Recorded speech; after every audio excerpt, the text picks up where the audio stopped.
everyone, my name is Jessica and I'm here with Dr. Bacon for our weekly Breakfast with Bacon session, and this whole month we're focusing on men. And specifically this week we're going to dive into an interesting topic that is a little bit taboo sometimes, which it doesn't need to be, but we're talking about libido. Right. And a lot of times, whether that's life, nutrition, what have you, that libido is too low. Mm-hmm. So let's talk a little bit about what affects libido and why some of us might be struggling with that. Right. When it comes to libido, it's really because there's a couple different problems. Either we're not getting the circulation, even though we want to, but we're not getting the circulation, or maybe we don't really have it yet we do have the circulation and we don't have a problem there. So those are two different scenarios. Sure. One's going to be more circulation, the other one's going to be more hormonal. Mm-hmm. And right now in our day and age, we're really dealing with a lot of stress. Yeah. So under that stress response, if you're producing a lot of cortisol, mm-hmm. you're not going to be producing a lot of testosterone. I think we talked about that. So that's a big issue when it comes down to whether or not we're ready to go or not ready to go.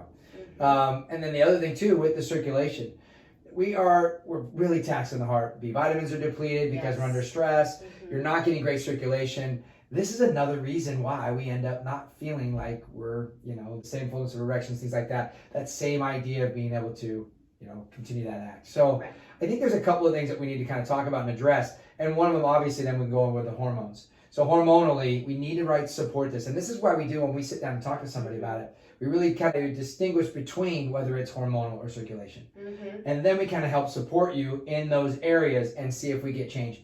And I'll tell you what's really neat about that is you get really quick change in what we're doing when we start to really feed the body what it needs. Right. So, well, and the other piece too is that we're talking about cortisol and testosterone. Yeah. Another thing that affects testosterone levels is estrogen levels. 100%. And in today's world, men are having too high of estrogen levels. I mean, we all are, right? Right. But a lot of times, exposure to the phytoestrogens. Right. And we're using plastic a lot, especially microwaving in plastic, right. which should never be a thing. Plastic water bottles. So everything we put on our skin, if there's a fragrance, that's going to mimic estrogen. So there are a lot of lifestyle things that we can change as well. Right. To affect those testosterone levels. And being aware of that stuff. Yeah. Even just anything that's estrogen dominant that's in our environment. So that's one of the things, pesticides, things like that. So what we want to do is we want to kind of give you the knowledge to kind of clean up some of those things in the environment. And then also go back to really working on the liver. Totally. Right, to keep that detoxifying properly so that those estrogens don't build up. The body's able to process these and we're able to kind of see that functional change. So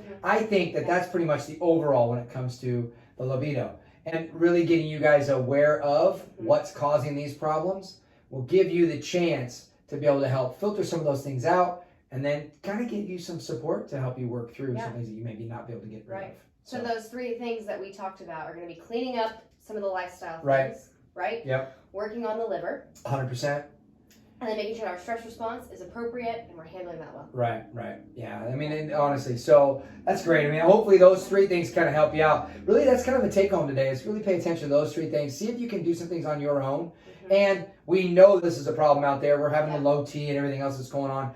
You're not missing some sort of a, Viagra or something like that you need. Really, it's really taking care of you and making sure you still have the connection, still that with your wife and with your significant other, so that you're able to kind of get and work through these stressors that might be constant all the time. Kids, work, everything else that's going on with our environment. Really being able to get you to where you are enjoying life and back to connecting with your significant other. So hope you guys enjoyed this little breakfast with bacon, and we'll see you guys again on the next one. Thanks for paying attention.